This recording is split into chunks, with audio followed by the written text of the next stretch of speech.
بسم اللہ الرحمن الرحیم۔ السلام علیکم ورحمۃ اللہ وبرکاتہ۔ یہ ہدایت الناو کا 45واں سبق ہے۔ اس سبق میں آپ حروف زائدہ، حروف مصدر اور حروف تفسیر پڑھیں گے۔ تو یہ حرف کی بحث چل رہی ہے، تو حرف کی مختلف اقسام ہیں، کچھ حروف عاملہ ہیں، کچھ غیر عاملہ ہیں، اور پھر حروف غیر عاملہ میں سے مختلف قسمیں ہیں، کچھ کس معنی کے لیے استعمال ہوتے ہیں، کچھ دوسرے معنی کے لیے استعمال ہوتے ہیں۔ تو ان میں سے بہت سارے آپ نے پڑھ لیے ہیں، گزر چکے ہیں، اور کچھ آپ اس سبق میں پڑھیں گے۔ تو سب سے پہلے کہتے ہیں الحروف الزائدہ، حروف زائدہ کے بارے میں بتا رہے ہیں۔ زائدہ کا مطلب یہ ہے کہ ان کا اس جگہ میں، اس جملے میں کوئی خاص الگ سے معنی نہیں ہوتا۔ ان حروف کو اگر ہٹا بھی دیا جائے تو اصل معنی برقرار رہے، اصل معنی میں کوئی خلل پیدا نہیں ہوتا۔ لیکن زائدہ کا یہ مطلب نہیں ہے کہ یہ حروف بالکل بے فائدہ ہیں، بیکار ہیں، کیونکہ کلام کے حسن کے اندر یا فصاحت و بلاغت کے اندر یا تاکید وغیرہ کے لیے ان حروف کو زیادہ کیا جاتا ہے، ان کا اس میں دخل ہوتا ہے، لیکن جو اصل معنی ہے، لفظی معنی، اس میں ان کا زیادہ دخل نہیں ہوتا، ان کے بغیر بھی وہ معنی پورا ہو جاتا ہے۔ تو کہتے ہیں قد تقع بعض الحروف زائدۃ فی الکلام، کبھی کبھی کچھ حروف واقع ہوتے ہیں زائد کلام کے اندر، بحیث زائد کی تشریح کر رہے ہیں اس طور پر لا یتغیر المعنی بحذفها، کہ ان حروف کو حذف کرنے کے ساتھ یا حذف کرنے کی وجہ سے معنی تبدیل نہیں ہوتا، جو اصل معنی ہے وہ برقرار رہتا ہے۔ البتہ کلام کے اندر یہ حسن پیدا کرنے کے لیے، کلام کو فصیح و بلیغ بنانے کے لیے یا مزید تاکید وغیرہ کے لیے حروف آتے ہیں، لفظی معنی ان کا خاص اس جگہ پر نہیں ہوتا۔ تو یہ حروف کون کون سے ہیں؟ فرماتے ہیں حروف الزیادۃ سبعۃ، یہ حروف جو کلام میں زائد ہوتے ہیں یہ 7 ہیں۔ ان و ان و ما و لا و من والباء واللام، یہ 7 حروف ہیں۔ تو یہ سارے ہر جگہ زائد نہیں ہوتے، بلکہ یہ کسی خاص معنی کے لیے آتے ہیں، جس طرح پیچھے آپ نے پڑھا ہے، اس میں سے من اور با اور لام یہ حروف جارہ میں سے ہیں، اور ان کا خاص معنی بھی ہوتا ہے، لفظی معنی بھی ہوتا ہے۔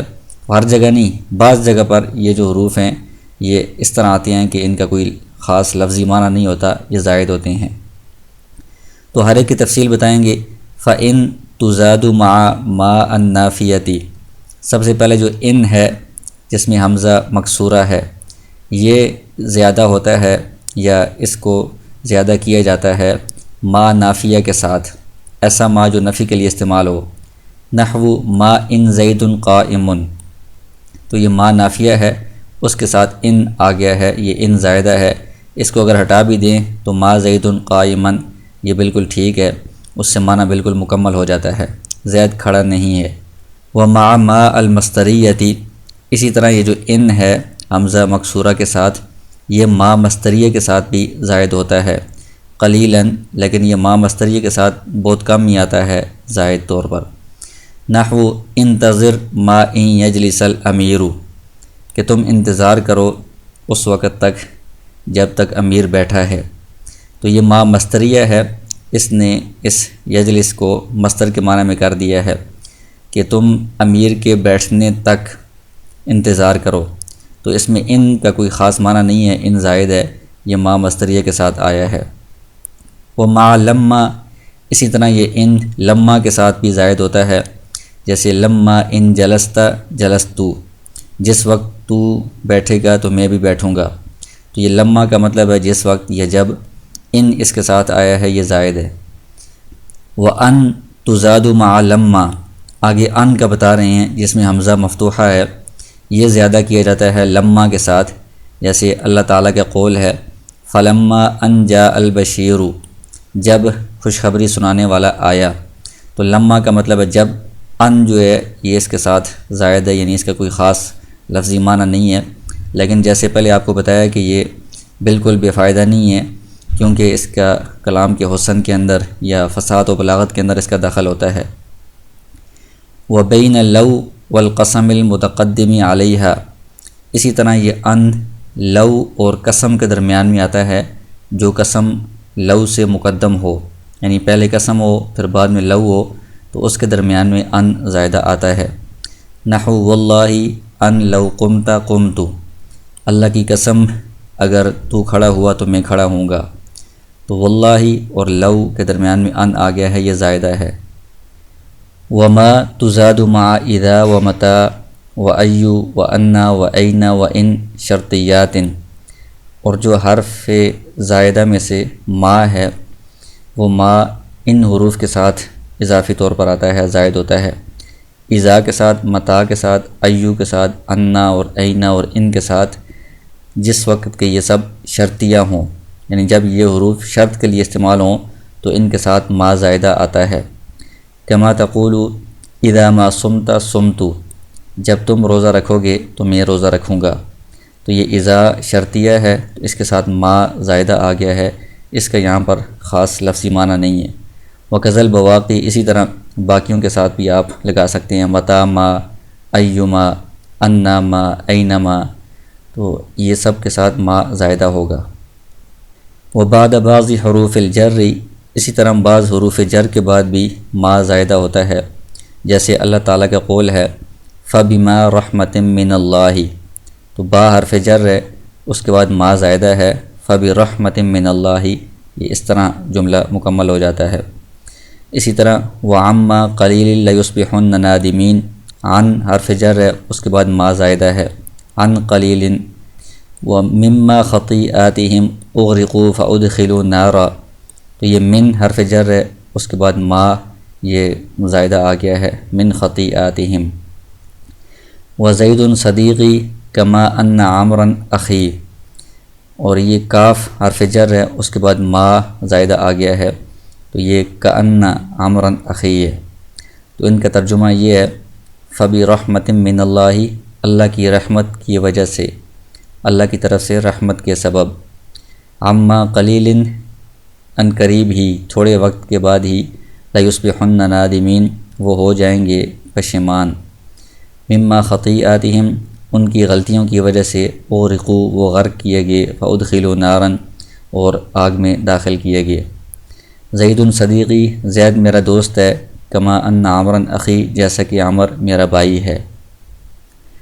ولا تزاد مع الواو للعطف بعد النفی، اور جو حروف زائدہ میں سے لا ہے، یہ لا واو عاطفہ کے ساتھ زائدہ ہوتا ہے جب یہ واو نفی کے بعد آیا ہو، جیسے ما جاءنی زید ولا عمر، تو یہ ما جاءنی ما نفی ہے، تو اس کے بعد واو آ گیا ہے، تو اس واو کے ساتھ لا زائدہ آئے گا، نہیں آیا میرے پاس زید، تو اس کے ساتھ تھا کہ زید اور عمر میرے پاس نہیں آئے، اتنا کافی تھا، لیکن لا جو درمیان میں آ گیا ہے یہ نفی کی تاکید کے لیے ہے اور یہ زائدہ ہے۔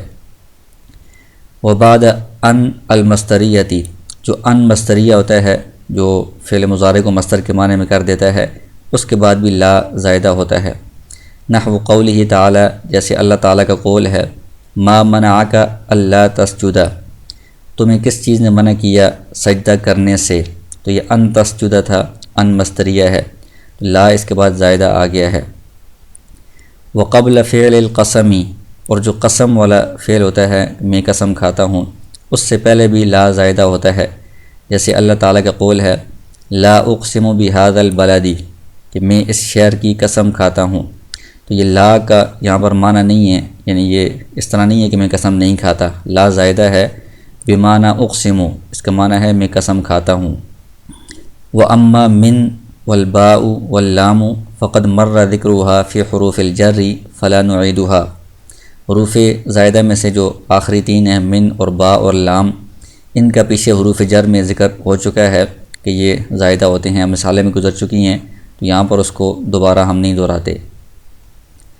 آگے ایک اور قسم بتا رہے ہیں حروف کی، حروف تفسیر، تو یہ حرف تفسیری، تو یہ حرفانی تھا، نون اضافت کی وجہ سے گر گیا ہے، دو حرف ہیں، تفسیر کے دو حرف ہیں جو وضاحت کے لیے، تفسیر کرنے کے لیے استعمال ہوتے ہیں، ای و ان، ایک ای ہے اور دوسرا ان ہے۔ فای، ای کی مثال دے رہی ہیں کہ قولہ تعالی واسأل القریۃ ای اہل القریۃ، جس طرح آپ کہیں کہ اللہ تعالیٰ کا قول ہے واسأل القریۃ، بستی سے پوچھ لیجئے، یعنی اہل القریتی بستی والوں سے پوچھ لیجئے، کأنک تفسرہ گویا کہ آپ اس قریہ کی تفسیر بیان کر رہے ہیں اہل القریتی بستی والوں کے ساتھ، یعنی قرآن میں القریہ آیا ہے، آپ ای کہہ کر اہل القریہ کہہ رہے ہیں، مطلب یہ کہ آپ نے اس کی تفسیر بیان کر دی ہے کہ قریہ سے مراد یہ ہے بستی والے، یعنی بستی والے۔ وَأَنْ إِنَّمَا يُفَسَّرُ بِهَا فِعْلٌ بِمَعْنَى الْقَوْلِ، اور جو دوسرا حرف تفسیر ہے ان، اس کے ذریعے سے تفسیر کی جاتی ہے ایسے فعل کی جو قول کے معنی میں ہو۔ جو فعل قول کے معنی میں نہیں ہے اس فعل کی تفسیر اس کے ذریعے سے نہیں کی جائے گی، یا پھر یہ کہ اگر خود قول کا لفظ آ رہا ہے تو اس کی بھی تفسیر ان کے ذریعے سے نہیں کی جائے گی، صرف اس فعل کی تفسیر کی جائے گی جو قول کے معنی میں ہو، معنی قول ہو۔ قولہ تعالی، جس طرح اللہ تعالیٰ کا قول ہے وَنَادَيْنَاهُ أَن يَا إِبْرَاهِيمُ، ہم نے ان کو پکارا کہ اے ابراہیم، یعنی اے ابراہیم۔ تو یہ ہم نے ان کو پکارا کسی لفظ کے ساتھ، وہ لفظ کیا ہے؟ وہ لفظ یہ ہے، اس کی تفسیر کر دی ہے کہ اے ابراہیم۔ تو یہ جو ندا ہے یہ قول کے معنی میں ہے کہ بات کے ذریعے سے ہی کسی کو پکارا جاتا ہے، تو اس لیے اس کی تفسیر میں ان آئے گا۔ اگر خود قول کا لفظ آ جاتا ہے تو پھر اس کی تفسیر میں ان نہیں آ سکتا۔ فلا یقال قلت له ان اکتب، آپ اس طرح نہیں کہہ سکتے کہ میں نے اس کو کہا کہ تم لکھو، کیونکہ اس میں خود قول کا لفظ آ گیا ہے، اس کی تفسیر میں ان نہیں آ سکتا۔ اذ هو لفظ القول لا معناه، کیونکہ یہ خود لفظ ہے قول کا معنی نہیں ہے۔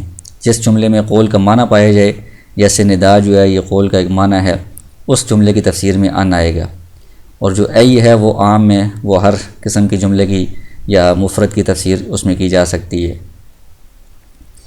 آگے یہ ایک اور قسم بتا رہے ہیں، حروف المصدری، حروف مصدریہ، یعنی ایسے حروف جو فعل کو مصدر کے معنی میں کر دیتے ہیں، وہ تین ہیں، ما و ان۔ فالاولیانی، پہلے جو دو ہیں ما اور ان، یہ کس لیے استعمال ہوتے ہیں؟ للجملۃ الفعلیتی، یہ جملہ فعلیہ کے لیے استعمال ہوتے ہیں، اور فعل کو یہ مصدر کے معنی میں کر دیتے ہیں۔ جیسے مثال دی ہے کہ قولہ تعالی، اللہ تعالیٰ کا قول ہے وضاقت علیکم الارض بما رحبت، اس میں جو ما آیا ہے یہ ما مصدریہ ہے، اس نے رحبت فعل کو، جملہ فعلیہ کو مصدر کے معنی میں کر دیا ہے۔ اب معنی ہوگا ای برحبہا، کہ تنگ ہو گئی تم پر زمین باوجود کشادہ ہونے کے، تو باوجود اس کے کہ وہ کشادہ ہے تو ما کی وجہ سے کشادہ ہونا، رحب مصدر والا معنی ہوگا کشادہ ہونے کے باوجود۔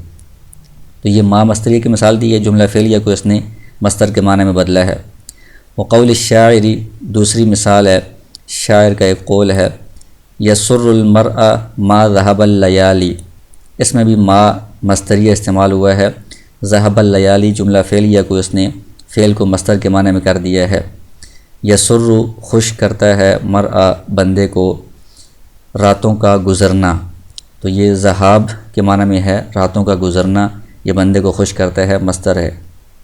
وَكَانَ ذَهَابُهُنَّ لَهُ ذَهَابًا، حالانکہ راتوں کا گزرنا یہ در حقیقت اس کا گزرنا ہے، یعنی راتیں جو گزر رہی ہیں تو اس کی زندگی گزر رہی ہے، تو اس پر اس کو فکر مند ہونا چاہیے، نہ کہ خوش ہونا چاہیے۔